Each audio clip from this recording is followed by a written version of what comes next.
and welcome back to the Congressional App Challenge podcast Debunked.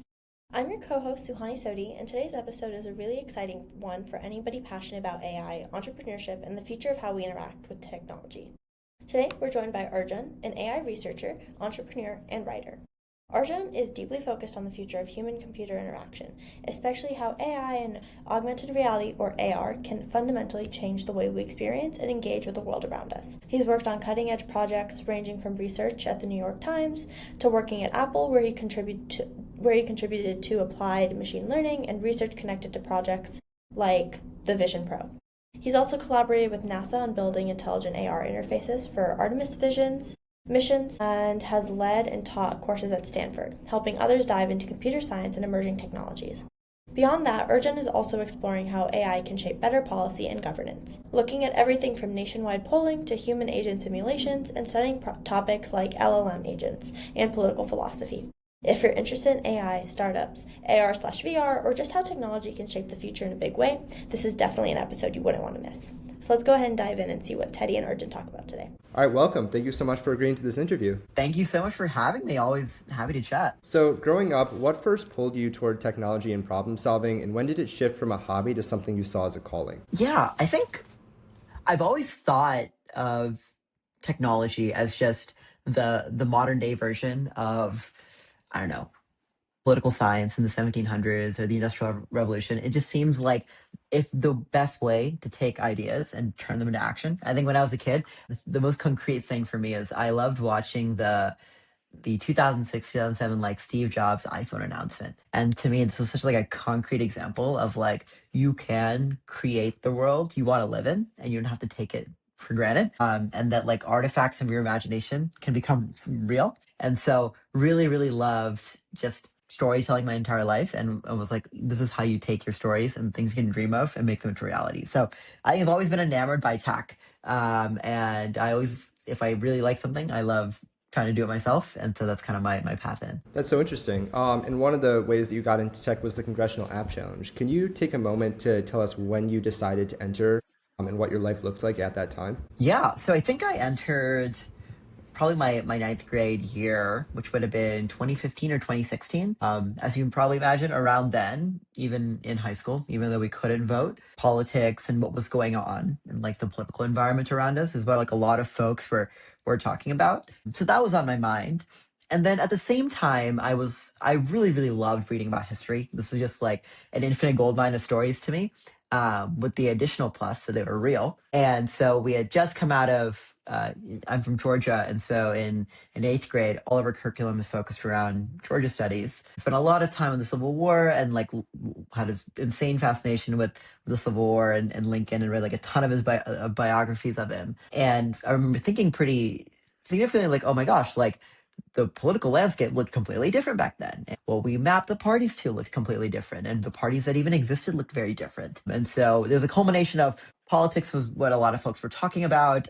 I had this kind of cognitive dissonance of like, wow, the world looked so different 150 years ago than it does now.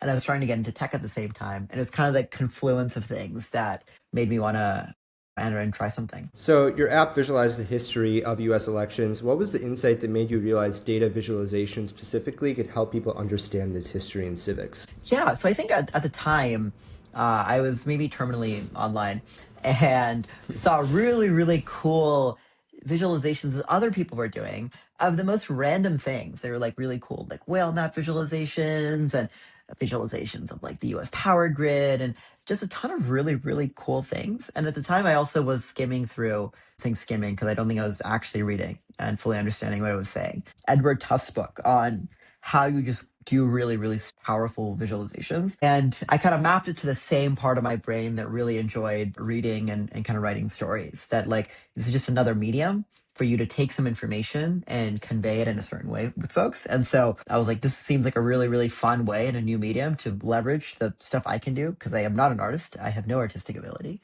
But this is a cool way to tell a story through some sort of creative medium. So that's why I wanted to take a stab at it. And then you also took that towards some journalism endeavors. What was that like? Yeah, a little bit later, quite a few years later, actually, I had a chance to work at the New York Times and merge my interest in tech with some investigative journalism stuff there. And yeah, it was a it was a continuation of that same interest. This idea that the way people consume stories is changing over time. You went from papers to websites to mobile, and a key question we were looking at is what comes next? What's after that? And one potential hypothesis was, spatial storytelling, stories no longer being in 2D, but 3D environments. And, you can step into a story. And so that was like a ton of fun. In a way, yeah, this is not quite a connection I've maybe made yet, but like a very natural connection from the stuff I was exploring when I did my app for the Congressional App Challenge. So I'm curious, how did winning the CAC change your trajectory in concrete ways, your career trajectory, whether it be choosing Stanford, some early internships, or even the projects you work on? Yeah, so I think it was like a pretty big, cornerstone in kind of giving me the confidence that, hey, like I can see a project from beginning to end. And when you do kind of see that final polish through on a project, there's so many things you learn in just putting those final touches on. It also showed me that, I don't know, I feel like a lot of times people suggest or encourage folks to kind of pick a lane and go down that lane, whether that's tech or storytelling / journalism or theater or something. But as somebody who's always had like a couple of different interests, not only around history and storytelling, but also building cool tech, this kind of showed what it looks like to be working at the intersection of two of those things, and that is a lane in and of itself. So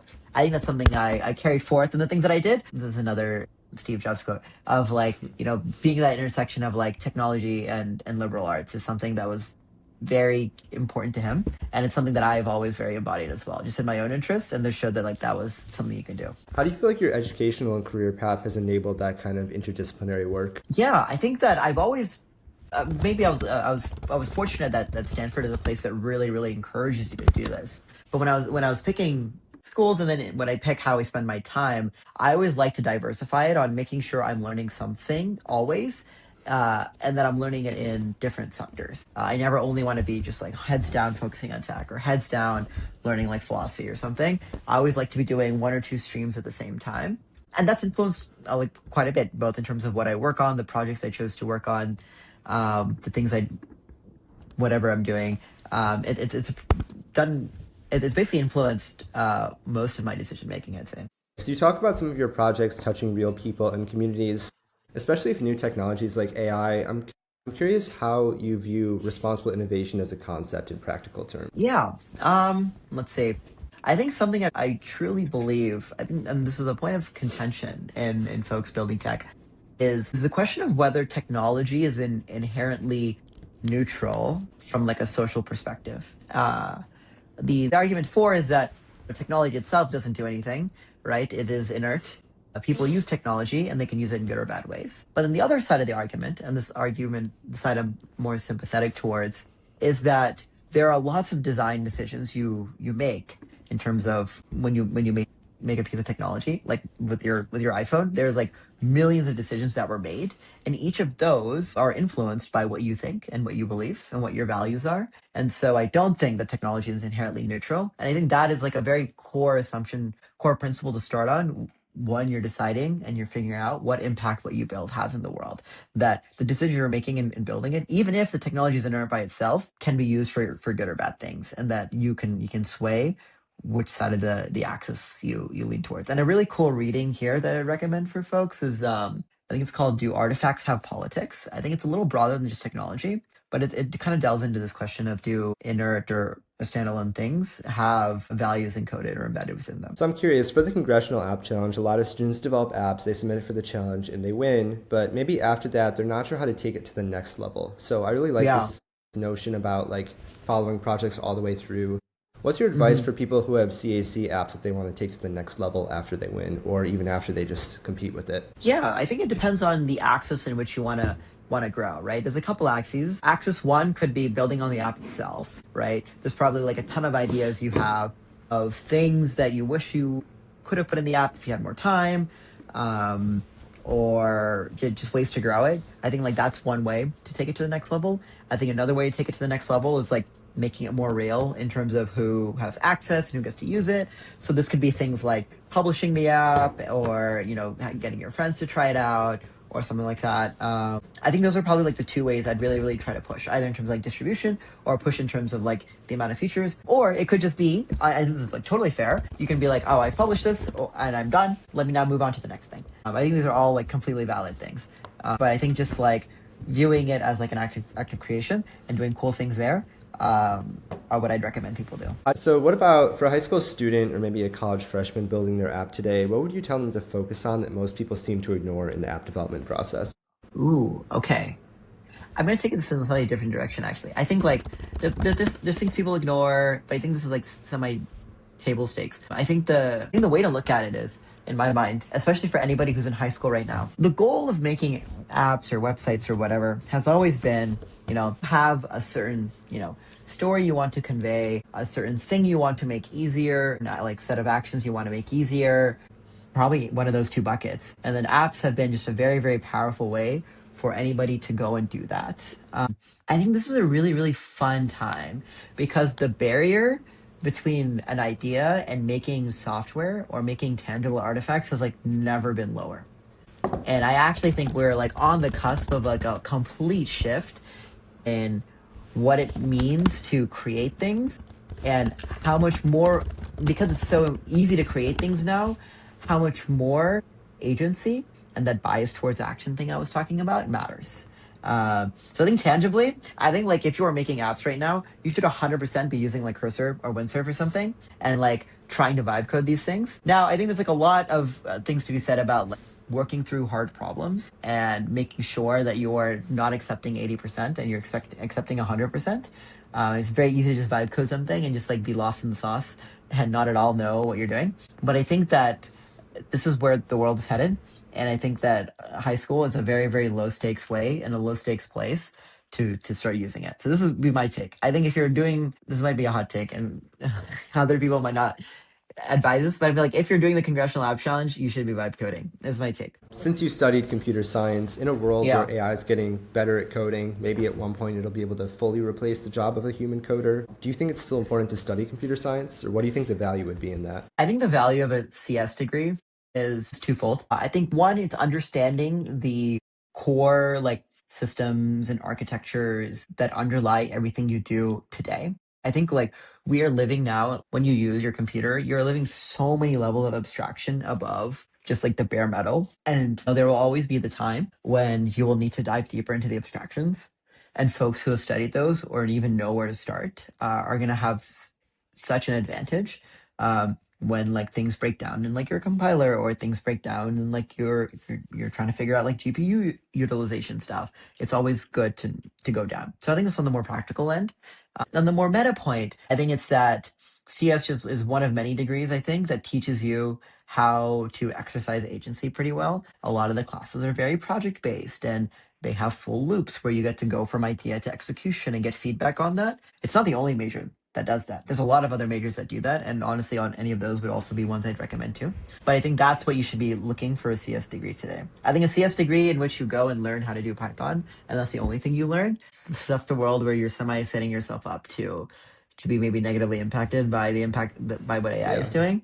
But if you're living at an order of abstraction above, you should always be able to ride the wave of what AI is doing. That should be your goal. Yeah. And then for our final question here, given all that you know now, if you could go back and tell your high school self one piece of advice, what would it be? Ooh. Yeah, I think one piece of advice I would give is the advice I'm giving now, which is that point of like staying focused. I think it's like there's quite a few things I did because I was like chasing one shiny object to another, and then I was like the dog from Up, and I was like, oh my gosh, that's so cool. Let me try it, or let me try something else.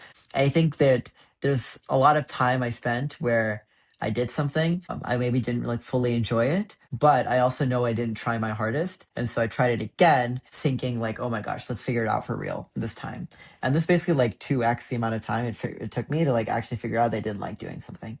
So I think I could have like iterated a little faster, learned a little faster if I would just like picked fewer things at once and then just like 100% committed to those, especially earlier on, and then ruling them out. That's probably would be my advice for folks and for me. All right. Thank you so much. Cool. Thank you. Awesome. That was a super fascinating conversation with Arjun and Teddy, and there was a lot to take away from what they talked about. What really stuck with me was Arjun's take on the 80-20 rule when he was talking about interfaces. He pointed out that while the big ideas matter, it's actually the small details that make something stand out and what people actually care about. So while what you're making matters, how you present it is also a huge deal. Those details are what take something from an experience one that people will use once to something that they will keep coming back to. The other thing that stood out to me was the importance of committing and getting things done, the thing that he talked about closer to the end for advice for everyone. And I definitely agree. It sounds super simple, but it's actually huge, especially in tech. You can have a bunch of ideas, but at some point, you have to just start following through, building, failing, and following through until you get what you want. And overall, this was a super inspiring conversation, especially for anyone interested in AI or building something on their own, and Arjun has a bunch of experiences that he was building off of. Thank you so much for listening, and we'll see you in the next episode of the Congressional App Challenge podcast, Debugged. Arya Padya competed in the Congressional App Challenge in 2023, and since then she's graduated high school at 15, started at the University of Texas Austin at 16 as an electrical and computer engineering major, and filed a patent for biodegradable nano-robot design to detect microplastics in soil. The through line, in her own words, is a mindset shift that happened during the CAC. Before the challenge, she describes engineering as something she did quietly in the background. It was a skill, a set of assignments, something that she kept to herself. CAC reframed it for her. She says technology became a language for leadership and impact. And that pivot from I want to learn technology to I can shape technology is exactly what came next. Since the challenge, Arya has pursued research in device physics, worked on computer vision and applied to infrastructure safety, and expanded her environmental initiative into multiple countries. She's led research teams and kept building in the direction of sustainable electronics and robotics, which is how you end up with a patent on a biodegradable machine that detects microplastics in soil. Most of this happens before the point where most students have finished their first year of college. One thing Arya talks about is being young in rooms where almost no one looked like her. Walking into professional spaces as a teenager, bringing ideas forward that still felt unfinished, and learning how to carry yourself anyway. That's hard to teach, but the Congressional App Challenge gave her an early version of it, a reason to stand behind her ideas, and a first experience of saying out loud, I built this. She mentors younger students now because she remembers what it meant when someone believed in her at the start. The line from her reflection that stands out most is this: her path hasn't been easy, but everything she's done since the CAC is rooted in the belief that her age is not a limitation and her ideas deserve room to grow. That's the core of it. The Congressional App Challenge isn't just about an app that students submit. For a lot of participants, it's the first structured experience of being taken seriously as a builder. And the work Arya has done since is what that looks like when someone actually runs with it.